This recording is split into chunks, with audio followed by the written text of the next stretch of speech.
Yeah, it's a little bit more I can tell you about that story now. Uh, let's see. We just got our log home started, and we wanted to find out, make sure that that property was ours. Now, that's our house. So, John's sister helped us get get that taken care of, and unfortunately, it was after mom and dad passed away. Yeah, they passed away about 3 years apart. Unfortunately, great people, super great people. I got to really get to know them and love them dearly. But yeah, we had to do something. So what we did, it's a cold day, so I made sure that it's warm enough when I came in here. Oh, the hair's going that way because of the heat. Anyway, after we got that taken care of, thank goodness to his sister that helped us out. We kept the piece of property and we started working on it, and it was unimproved. So we were bush hogging and putting up fence, and besides that, then I started raising a lot of horses. 15. If I would have put them all together, there would have been 15 horses. But I did sell one or two a year. Whoa, losing my stand. But yeah, one or two a year, at least, to keep up the farm. Okay, and that's what we did. It was costly. Yes, horses are costly. But I loved it. And I'd never wanted to give them homes. I wanted them to stay here, but you must keep going. So after the horses started to get older, some of them started to pass away, which was very heart-wrenching because when they get to a certain age, they start getting very feeble. My stallion was 27 years old when he passed away. He had a heart attack. But yeah, he was chasing down the mares even at the age of 27. That's what's killing him, unfortunately. But the other mares were getting older. I lost one, I'd say every other year practically. It started to really hit the heart. But I kept the two. I have two left. They were young at the time. They were actually the youngest. They were 2, and the other one was 1. So I've kept them, and now it's up to 20 years. But anyways, besides that, my husband stopped being in the air garden, and he had to give up one of them because he was working the air guard and working at Corning at the same time. So he had to give up something. It was driving us all crazy.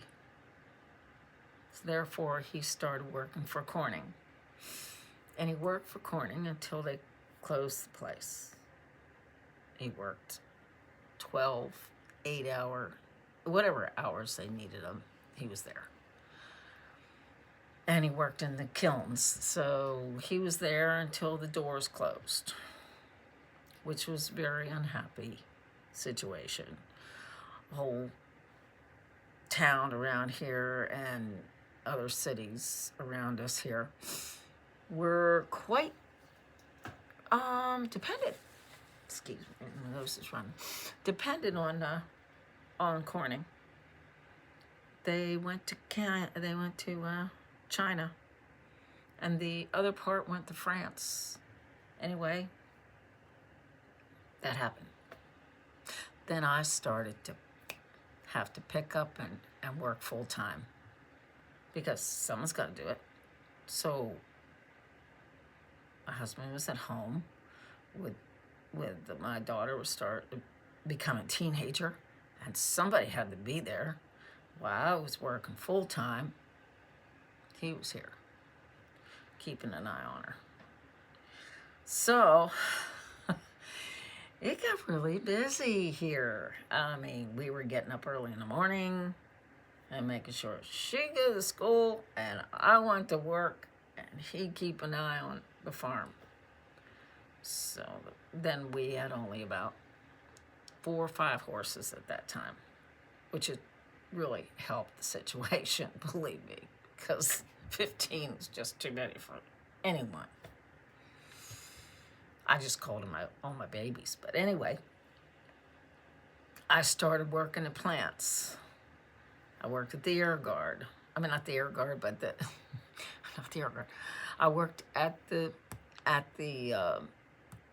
racetrack and the casino, and worked a lot of hours. In fact, I was supposed to only work 8 hours, but it ended up being 10 hours because somebody would not come in to work, and I'd work until 8 o'clock. So 6 to 8 or 6 to 9 before somebody would come in to relieve me. And never took a day off. In fact, I've got an award about not ever taking a day off, where everybody else would take a day off. I did not. So, and they knew where I lived. So, 8 miles from the place. Then I went and worked at a factory that wasn't too far away. And that was 8-hour shifts, 10-hour shifts. Then we had another place, that's another distributorship that I worked at. So I worked for 29 to 30 years, just like he did on his feet. So I can't do that anymore. That is why I'm sharing this information with you, that I am. That it helps people with all walks of life to keep going and thriving and helping others. So you have a great evening or day, whatever it may be. I told you a little bit more about the story. My daughter was just getting out of high school, when I was my last, I have hair in my eye. I don't think you see it, but anyway, when I was working at the last plant that I could actually work at, while my mom was in a home. And I tried my darndest to go in there and see her as much as possible. But I actually had to give up working in the factories, or rather the distributorship, because I wanted to be closer to her. And her time was very, very short. And I knew it. So I went to her place of her assistant living as much as I could. In fact, I would stay there until 8:30, 9 o'clock at night, playing my guitar and talking to her, and having a good time with her. She'd watch movies once in a while, but most of the time we'd just talk. I'm glad I had that time, which with this, I'm talking about I had the time because that helped me subsidize not working at the factories and the distributorships anymore. I had that income coming in to help us. So, you want to know more? Keep listening and keep seeing what else I'm going to be doing. Because, I was just at the beach. But I got back here. It's cold here, but you got to carry on and thrive and help others. And that's what I do. Have a great evening. Bye now.